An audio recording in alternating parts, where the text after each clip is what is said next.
Hey everybody, welcome back to Video Esoteric. And the last time I talked about the PlayStation 1 arcade boards, I showed the Konami GV or Baby Phoenix board, but I did not have the bit to open it up. It was in a compilation video and everyone's been asking to see what is inside, so today I'm going to talk about the history of this Konami pivot of the PlayStation 1 hardware, how it works, and how similar and different it is to an actual PlayStation 1. Before we get too far involved though, do me a huge favor, go down below, hit like and subscribe, and ring that notification bell, definitely helps us out.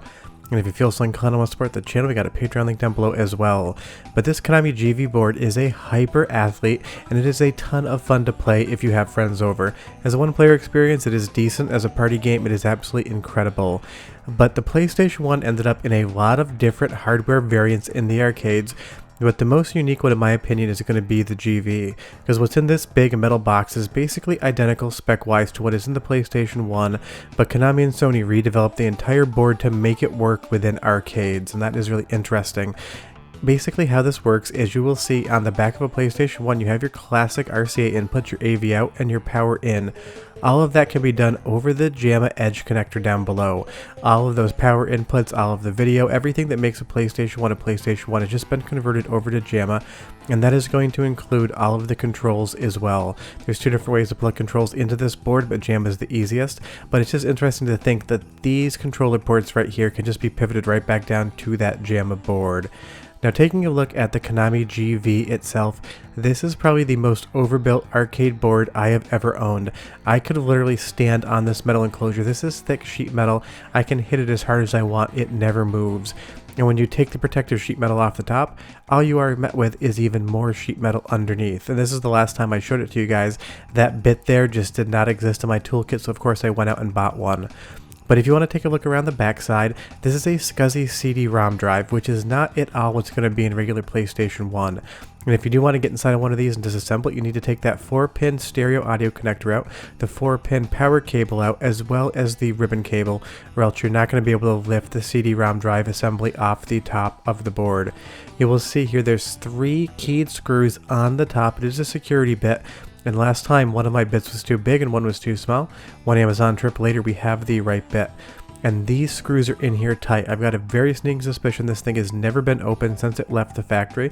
There's also 4 screws on the side. I took 2 off preemptively, and just through the magic of editing, I will speed us up here so we can get a look at what's underneath this shield, because it's really interesting to see the PlayStation 1 hardware put on a motherboard in a completely different manner than you would expect to see with inside a PlayStation 1.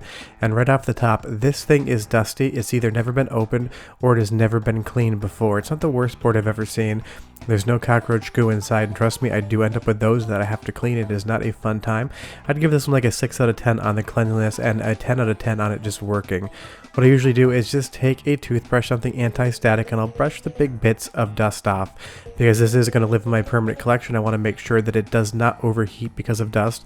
But honestly, where the dust is really isn't going to be much of an issue, and there is no active fan inside of this, the same way there's not really any active cooling inside of PlayStation 1, so it doesn't matter too much. And in areas that are really hard to get, right near those Konami customs, I'll just go ahead and basically use a Q-tip with isopropyl alcohol to wipe that down. It works really well, just keeps the board clean. So if you do collect arcade boards, I do recommend you dust them from time to time if they're not packed away in storage, because sometimes they do come in quite gross. You will see here that we have the 2 large body Sony chips, and they are basically identical to what's going to be on a PlayStation 1. Now the chip code on this compared to my PlayStation 1 is different, but the processor speed is exactly the same, the RAM is exactly the same. The differences are that it's going to have a custom BIOS on this Konami chip right here, and it just basically runs the hardware in a different manner. There's these 2 Konami custom boards here. They love doing that as well. Chips on basically what amount to non-riser boards, they are pin hole through, and you will see that they have chips on them with different capacitors. Pretty much every Konami arcade board from this era has them. A lot of them love to die, and they are a pain to deal with.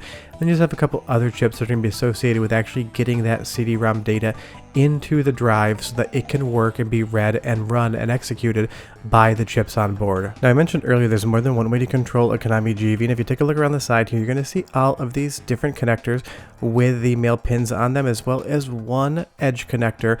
You can do player 1, player 2, and while this one is not demarcated, I have a sneaky suspicion that's for analog input. and both of these boards run off CD-ROM optical media.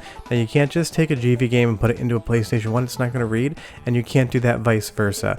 But this SCSI CD-ROM drive and this CD-ROM assembly from an original PlayStation 1, don't worry, it is not functional, you'll see in just a moment why, do the exact same thing. They get the code, they get the files onto the PlayStation 1 hardware, and it's executed just like a PlayStation 1. But let's take the lid off a PlayStation 1, something you've probably all seen before, because what I want to do is compare the motherboards one from the other. You will see we still have those two large Sony chips and a lot of the same RAM chips. Like I said earlier, the RAM is identical in these boards. The GV is not an expanded PlayStation 1 spec. Something like the GX from Konami that runs Crypt Killer would be more powerful. These boards are identical spec-wise, and you'll even see the larger of the two Sony chips, when that is facing one direction, the other Sony chip turns to 90 degrees to the left. It's the exact same manner in both the GV and the PlayStation 1. So basically what Konami did with Sony was just reinvent the PlayStation 1 in a big metal box, compared to something like the Python 2, where they took the big metal box concept, but they just jammed an entire PlayStation 2 inside of it, changing nothing. If you haven't seen that video, I will leave a link in the description below. One thing that's going to be completely different is the boot sequence. That is because the custom Konami ROM on there is going to check all of the different RAMs and ROMs on the board to make sure they're okay. Then it's going to check the media to make sure that checksum's out, and it's going to load the program into Hyper Athlete. Now this is CD-ROM based, but it does seem to load a little bit faster than an original PlayStation 1. I'm not sure if that's down to the SCSI transfer speeds or if it's just that this game doesn't take too long to load, but I did compare it to a PlayStation 1 emulator, and it did seem to be ever so slightly faster. Now on the gameplay front, the GV doesn't have the deepest library in the world. I would say Nagano Olympics is probably the best game, Hyper Athlete being the second best. This is just such a fun game to play with friends. It is the classic Konami sports game like you played back in the day.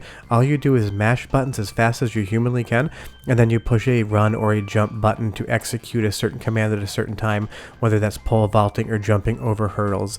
And it's basically just the Summer Olympic Games without the Olympic license, because the Winter Games version of this is for Nagano. The Summer Games version is not licensed whatsoever. But this is the fun of collecting a board like this. Not only is it a weird pivot on the PlayStation 1, but it has a fun game in Hyper Athlete, and I paid the very, very expensive price of $49 shipped to purchase this board on eBay. There's a lot of arcade boards out there that just aren't super popular, Hyper Athlete being one of them, and it's just a great game to add to your collection. It's fun hardware, and trust me, get some friends in the room, grab a few beers, start playing this game. You're going to have an absolute blast, and you can tell already this looks, sounds, and feels exactly like a PlayStation 1 game would, and that is because this is identical to a PlayStation 1. It really is interesting that Konami decided to redevelop the entire board to make a custom out of this. Now unfortunately, game swapping doesn't really work very easily whatsoever, else I would show you guys some Nagano Olympics footage as well, but I do think I'm going to convert this board over to that game so I can kind of swap back and forth when I want to play them. But this is just a genre that we had so much in the 16 and 32-bit era, these competitive sports, track and field games or Winter Olympic Games, and we don't really see much of them anymore outside of Sonic and Mario at the Olympic Games. But I just love this game, and I love it in my collection, and I love just how weird it really is. It's basically like a 8-pound PlayStation 1 made of a solid metal core that you can just plug into your Super Gun or an arcade cabinet and enjoy. But it is quite a hard game as well. The timing on this, having to tap two buttons rapidly back and forth, and then hitting the third button to throw or jump, it really does take a ton of skill and practice to get good at this game, and because the system does save internally those high scores as well, you can come back time and time again and compete against yourself. Some events I basically take last place in every single time. Something like hurdles here, I can basically win every single time. So it's a really fun game just to bear down, to practice, to play with friends, and to get good at, and it's a really fun piece of hardware to own because it is the PlayStation 1 you know, remember, and love, used in a completely different manner. And you will see here, I'm not on the podium, I'm not first, second, or third, unfortunately. I am in 4th place, and I don't know why they let him stand there just to sit there and hit the ground, because he is so upset he lost. All jokes aside, Hyper Athlete, ton of fun, definitely check it out if you haven't played it with friends. But you guys were all asking to see what was inside of the Konami GV or Baby Phoenix. It's GV in North America, it's called Baby Phoenix in Japan. Different names, different regions, always happens. but that is what it looks like. It's just a little bit bigger of a footprint PlayStation 1 in a gigantic metal box. But Konami and Sony spent all the time to pivot the PlayStation 1 hardware into so many different variants, and you guys are really curious about GV, so now you know what's inside of it. Leave me a comment down below, tell me what you think, tell me if you want to see another arcade board on the channel that I've shown before, but short of that, go play some PlayStation 1. It's Friday, and you guys have a great weekend. I'll see you next time. Bye-bye.